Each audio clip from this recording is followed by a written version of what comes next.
Você e eu sabemos que quando vemos relâmpagos, algo vem a seguir. Isso mesmo, trovão. Aqui está Randy Alcorn. Lemos as Escrituras e somos atingidos por aquele relâmpago da graça de Deus que produz o trovão da generosidade. Se o trovão da generosidade não está presente, podemos presumir que o relâmpago da graça de Deus também não está.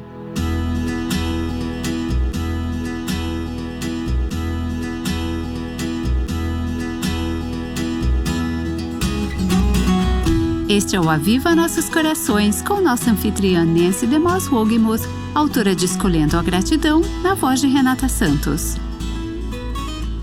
Bem-vindas novamente ao Aviva Nossos Corações e a conversa maravilhosa que estamos tendo esta semana com o autor e meu amigo de longa data, Randy Alcorn. Ele escreveu um livro intitulado The Treasure Principle, Princípio do Tesouro em tradução livre. É um livro pequeno, mas cheio de insights profundos sobre como podemos descobrir o segredo de dar com alegria.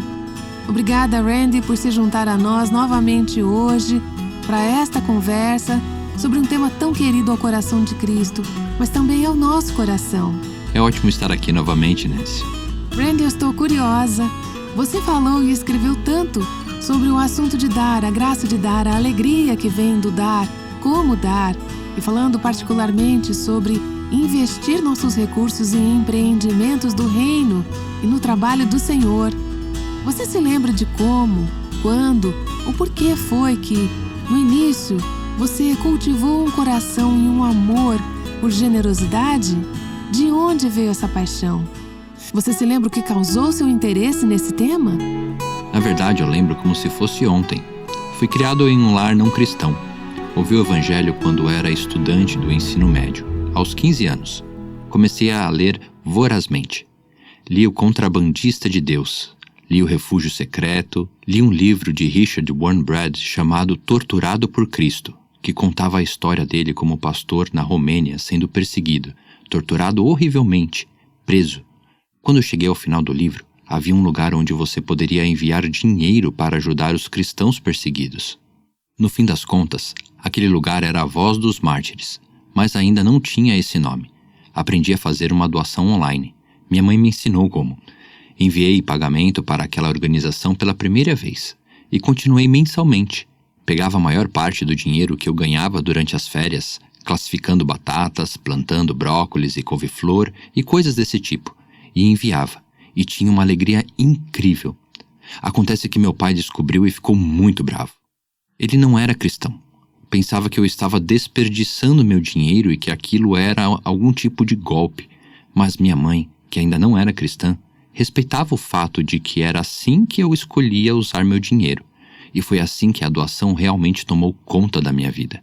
E enquanto você conta isso, Randy, eu penso comigo mesma. Isso é uma evidência, uma prova da salvação genuína.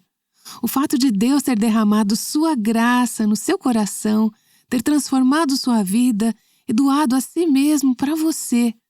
Parece que você não ouviu um sermão sobre dar. Tenho certeza de que já ouviu muitos desde então.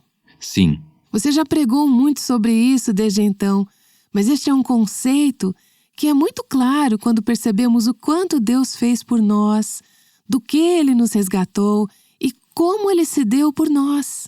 E a gratidão e generosidade, essas são as duas coisas que surgem, que jorram, que transbordam dessa graça.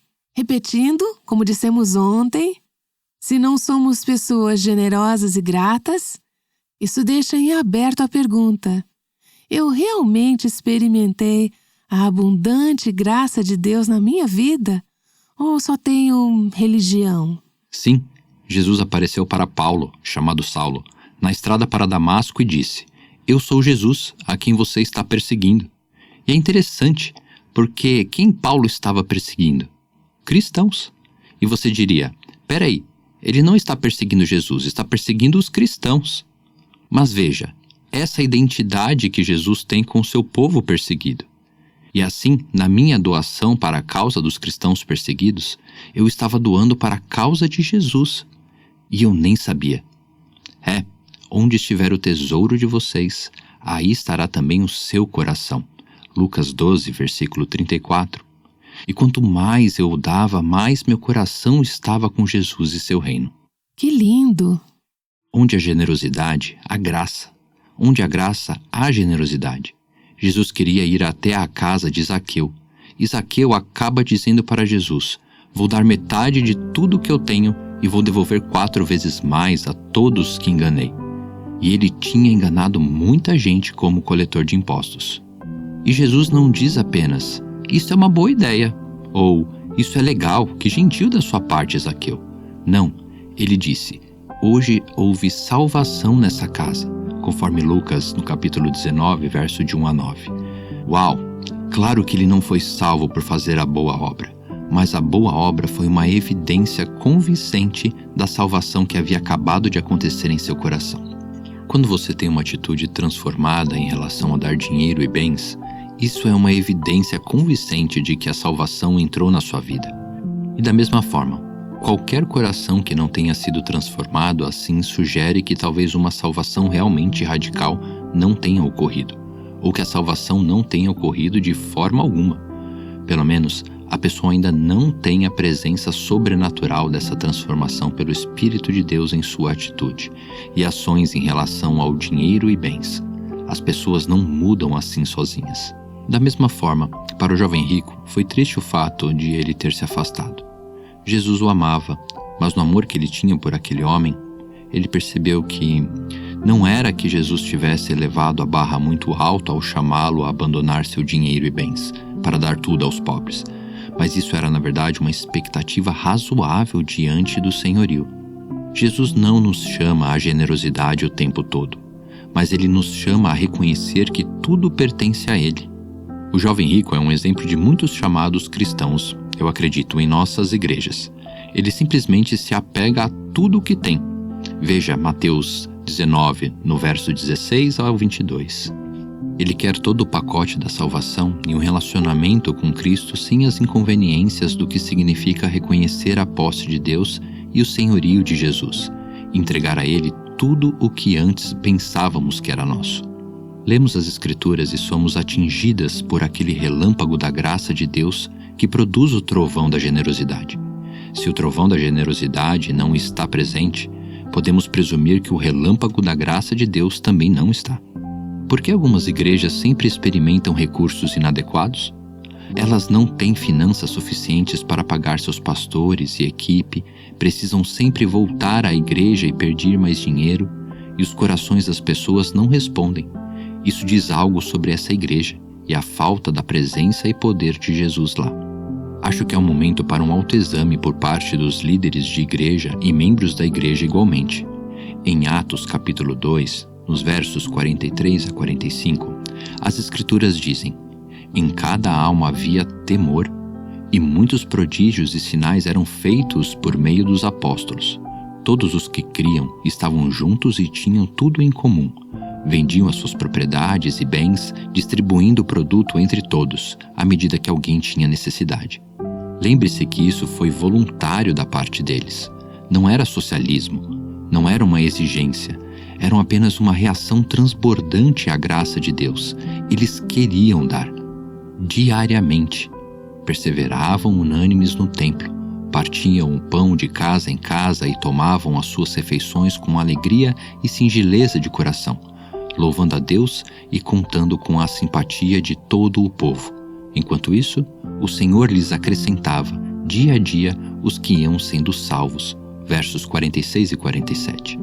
Qual era a parte de uma igreja saudável que estava sempre se expandindo e crescendo, onde as pessoas viam a presença de Deus?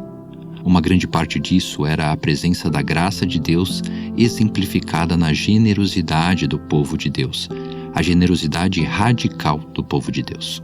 Eu amo o fato de você ter usado a palavra radical aí. Eu estava pensando nisso exatamente no momento em que você disse. Não estamos falando de algo medido, cauteloso, e precisamos ser cautelosas, mas de algo mesquinho do tipo: eu vou dar um pouquinho aqui e talvez um pouquinho ali, mas nada que mude radicalmente o meu padrão de vida ou que interfira no meu poder de compra. A graça de Deus em nossas vidas não é um fiozinho, não é algo que Ele distribui para nós com uma colherzinha de café por vez. Ele derramou sua graça sobre nós. E é por isso que queremos buscar nos tornar doadoras generosas, doadoras radicais. E você falou muito sobre isso neste livro, O Princípio do Tesouro. Eu me lembro de um contador que me ajudou com meus impostos certo ano, há muito tempo, e ele estava analisando as minhas contas. E ele estava analisando o que entrava e o que saía, dizendo: sabe, Nancy, isso realmente não faz sentido. Porque eu aprendi com Cristo e com meu pai e minha mãe, que amam a generosidade radical. Isso se tornou uma parte da forma como eu fui criada e é o jeito como eu cresci na graça. Não é algo para se vangloriar, é uma alegria. Eu sinto tanta alegria em dar. Mas eu me lembro do contador dizendo: eu não tenho certeza de como tudo isso funciona. Bem, contadores deveriam saber como tudo isso funciona. Não havia nada de errado acontecendo. Ele estava apenas dizendo: como você pode dar dessa forma e ainda assim ter suas necessidades atendidas? A graça carrega um mistério em si. Temos testemunhado Deus prover de maneiras sobrenaturais, nós e nossas famílias, em momentos em que não há explicação nenhuma. Isso acontece quando você se abre para Deus e desenvolve uma generosidade consciente, não de forma imprudente, mas como uma inclinação natural do coração. Na verdade, eu disse ao Robert, quando estávamos nos preparando para essa gravação hoje: querido, talvez seja melhor ouvir essa gravação, porque se você não ouvir, talvez ao final deste programa, eu queira doar tudo que temos, porque esse assunto é tão envolvente. E graças a Deus por Robert Wogemuth, porque ele tem um coração generoso e ele ama dar. Nós não conseguimos nos superar nesse jogo. Não é um jogo, mas ambos amamos isso. Se um de nós sente que o Senhor está nos guiando a fazer algo realmente radical em termos de nossa generosidade, oramos sobre isso, conversamos sobre isso e concordamos mutuamente, porque sabemos que Deus abençoa. Há coisas que podemos renunciar e há outras que pensamos ser indispensáveis, mas que, na verdade, valem a pena deixar de lado para investir no que Deus está realizando na vida de outras pessoas neste mundo. Essa palavra radical realmente fala ao meu coração. Essa é uma experiência que minha esposa e eu tivemos no nosso casamento. Houve momentos em que realmente fomos testados. É comum que um dos parceiros seja mais inclinado a dar de maneira radical, assim como um pode ser mais inclinado a compartilhar sua fé. Um pode ser mais inclinado a ajudar em abrigos para sem-teto. Cada um de nós é movido de maneiras diferentes. Mas ela sempre dizia, quando era a hora de uma oferta missionária especial: ok, quanto você acha que devemos dar dessa vez? Eu dizia: bem, quanto você acha que devemos dar? A gente concordava no valor e ela percebia que eu sempre queria dar a mais do que ela havia proposto. Então orávamos a respeito. E com graça, de forma gentil, normalmente íamos com o valor que o outro sugeria. Mas eu nunca vou esquecer de uma vez específica, quando ela disse: então, quanto você acha que devemos dar para essa oferta especial para a igreja? Ela sugeriu um valor muito alto, e eu fiquei super surpreso e disse: ei, sim, vamos fazer isso. E a resposta dela foi: eu te peguei dessa vez. Nós amamos isso.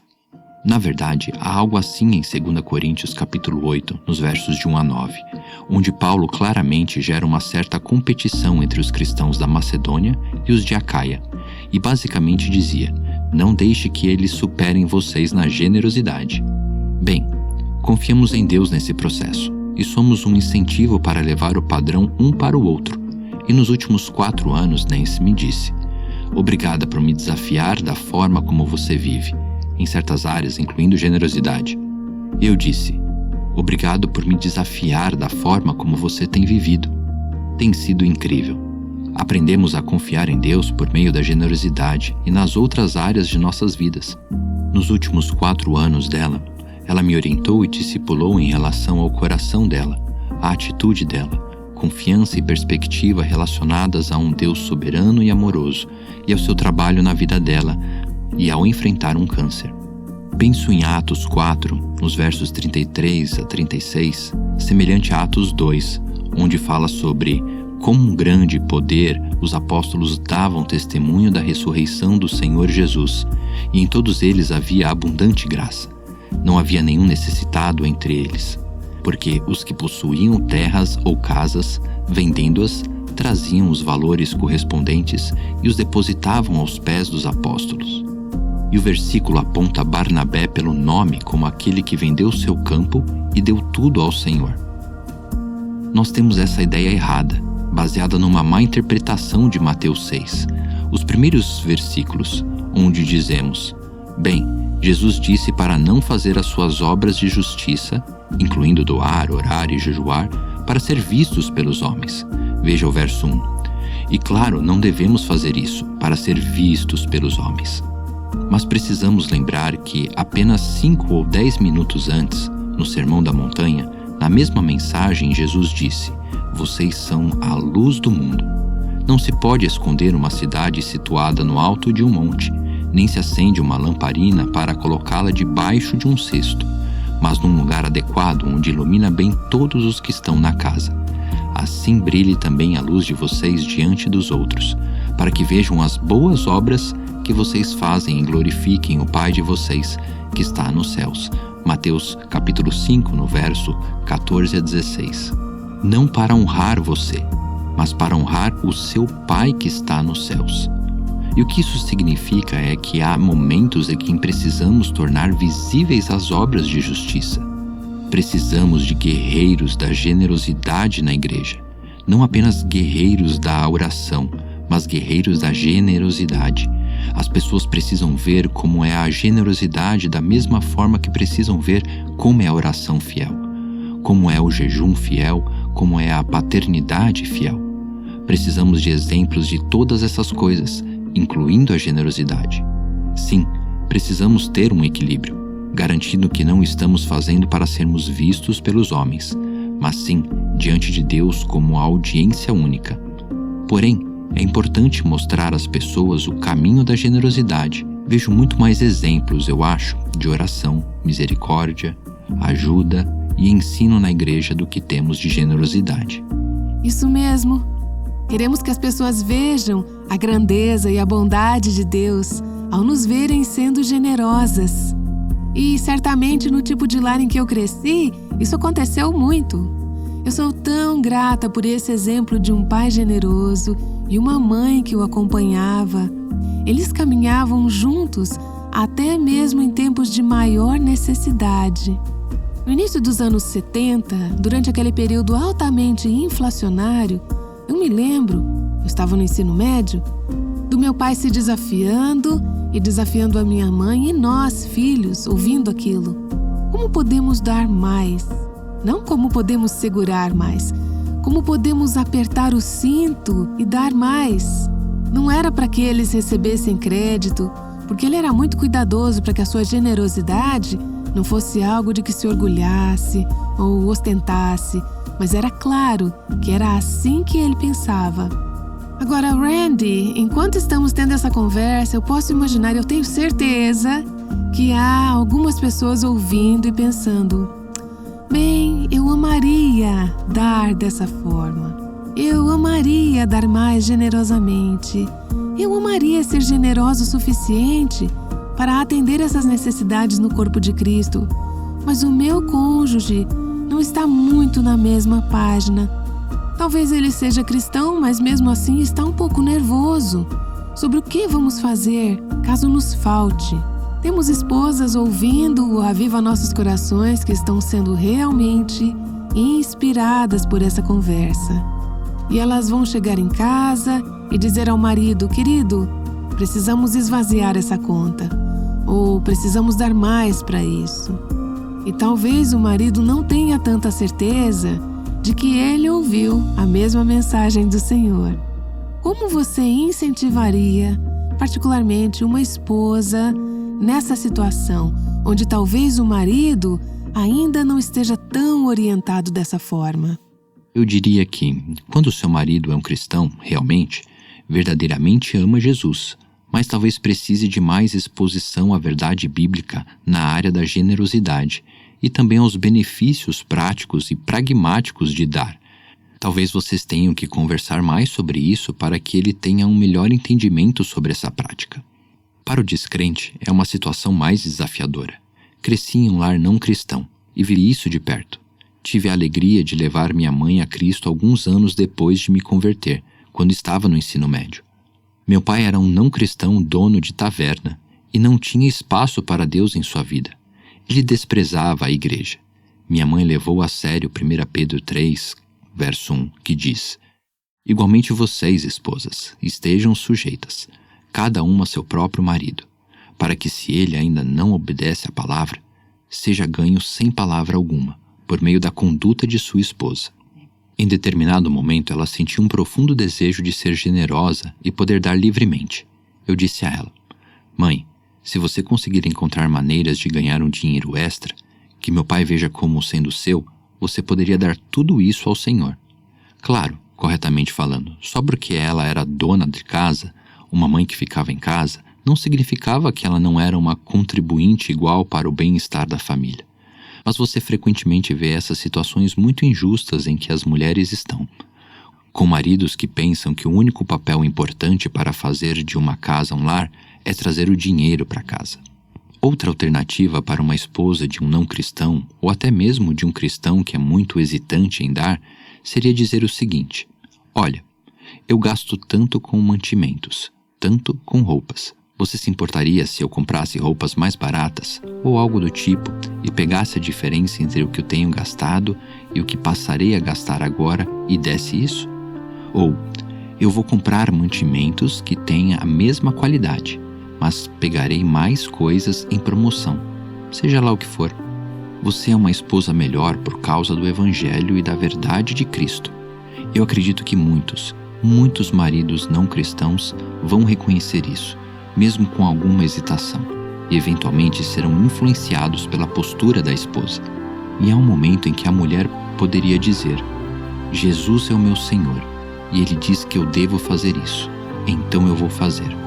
Não é desrespeito, não é desobedecer a você, é obedecer a Deus. Acho que até mesmo comunicar a realidade de que você está sob a soberania de Cristo, antes de tudo, é um exemplo maravilhoso, mesmo que às vezes seja difícil para o marido ouvir. Por fim, anos depois que minha mãe faleceu, tive o privilégio de levar meu pai a Cristo, quando ele tinha 85 anos. Mas estou convencido de que minha mãe, por meio daquele espírito generoso de colocar Deus em primeiro lugar, mas também querendo fazer tudo o que podia para se submeter ao meu pai, foi a razão principal pela qual ele veio à fé em Cristo, por causa do que ele viu nela. Mesmo quando ele dizia que não gostava, ele via as mudanças na vida dela e era lindo de ver. Que grande testemunho! E quão importante para o seu marido, talvez de alguém que esteja ouvindo agora, ver em você, como esposa com o coração generoso, não apenas a generosidade em relação à igreja ou a outros ministérios, mas um coração generoso para com ele. Não são muitos os maridos que vão resistir ou rejeitar isso. E, claro, é só oração e esperar no Senhor para abrir e mudar o coração dele. Caso Deus queira que você vá além do nível da obediência para um maior sacrifício ou generosidade radical. Nos últimos anos eu tenho sido inundada com pedidos de doação para as mais diversas causas. E às vezes pode ser até um pouco desesperador, porque há tanta necessidade. Quais são algumas perguntas que devemos fazer antes de doar? Ou como sabemos para onde doar, quando há tantas boas oportunidades, além da sua igreja local? Claro, a igreja local é o ponto de partida. Isso deveria ser óbvio. Devemos ser fiéis na nossa igreja. Precisamos investir nossa vida, nosso tempo e nossos recursos ali. Mas além disso, há ministérios como o Eternal Perspective Ministries, que você lidera, e o Aviva Nossos Corações, que as pessoas estão ouvindo agora, e muitos, muitos outros. Nos dê, de forma resumida, talvez algumas coisas para manter em mente, já que as pessoas estão recebendo muitos pedidos. Como é que elas podem saber onde doar? Uma coisa que eu diria é: observe o histórico da organização e não vá apenas ao site deles para informação. Se você puder, visite o escritório e converse com algumas das pessoas que trabalham lá. Você pode aprender muito sobre uma organização apenas com conversas casuais. Como é trabalhar aqui? O que você ama nessa organização? Se sentir que pode fazer isso, pergunte: há algo que você gostaria que fosse feito de maneira diferente aqui? Eu estou falando como um possível doador, mas é algo que eu gostaria de saber. Procure outras fontes de terceiros para ouvir o que as pessoas têm a dizer sobre determinada organização. Ministry Watch é uma organização que avalia diferentes ministérios. Às vezes você pode aprender com eles sobre quanto é gasto com despesas gerais, o que, claro, é legítimo até certo ponto, mas às vezes é um valor excessivo. Veja se você consegue descobrir se o dinheiro está realmente sendo bem gasto.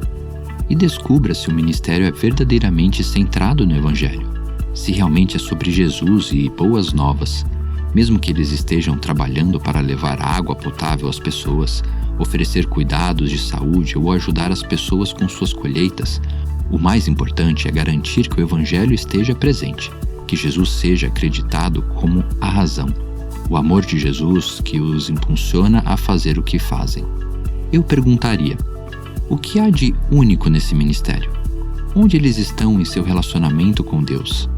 Certamente, observe a declaração doutrinária deles, o que levanta uma questão interessante. Tivemos que avaliar o nosso ministério, EPM, porque doamos todos os royalties dos meus livros, e ainda mais que doamos também. O excesso que chega ao nosso ministério não queremos mantê-lo, passamos para outras pessoas. Então, estamos doando para vários outros ministérios. Nos últimos anos, descobrimos que muitos deles não têm mais declarações doutrinárias. Alguns estão apenas publicando o credo dos apóstolos. Eu sou a favor do credo dos apóstolos, mas ele não aborda a divindade de Cristo, a inspiração e a autoridade das Escrituras, e muitas outras coisas importantes. Eu gosto da velha forma de mostrar uma declaração doutrinária e dizer o que você acredita. Sei que você tem uma declaração doutrinária, Nancy, com o seu ministério. Nós também temos no nosso. Eu realmente acho que ser capaz de fazer perguntas básicas e obter respostas claras é essencial se você vai doar para uma organização. Escute pessoas objetivas que podem ver tanto os prós quanto os contras desse grupo. Deixe que isso ajude a influenciar sua decisão sobre doar a eles e quanto doar. Hoje há tantas tendências que afastam os ministérios da doutrina sólida, da palavra pura do Evangelho, da verdade. Queremos tomar cuidado com isso, então queremos doar generosamente, mas sem dizer: nós estamos no controle deste ministério. Queremos doar com as mãos e os corações abertos, mas ainda assim queremos ser mordomos responsáveis. E como você falou, é importante fazer o que for possível para aprender sobre o coração e a vida das pessoas que lideram o ministério que você está pensando em apoiar. Elas são pessoas de integridade? Elas têm um coração para servir? Ou são apenas gerentes, diretores ou líderes? Elas têm paixão por Cristo e pela missão e pela mensagem? Obrigada, Randy, mais uma vez. Você não pode perder o episódio de amanhã, enquanto continuamos essa conversa com Randy sobre a alegria de doar do jeito de Deus e como isso pode se tornar um meio de preparação para toda a eternidade. Aguardamos você aqui amanhã no Aviva Nossos Corações. O Aviva Nossos Corações é o ministério em língua portuguesa do Revive Our Hearts, com Nancy DeMoss Wogemuth, chamando as mulheres à liberdade, à plenitude e à abundância em Cristo.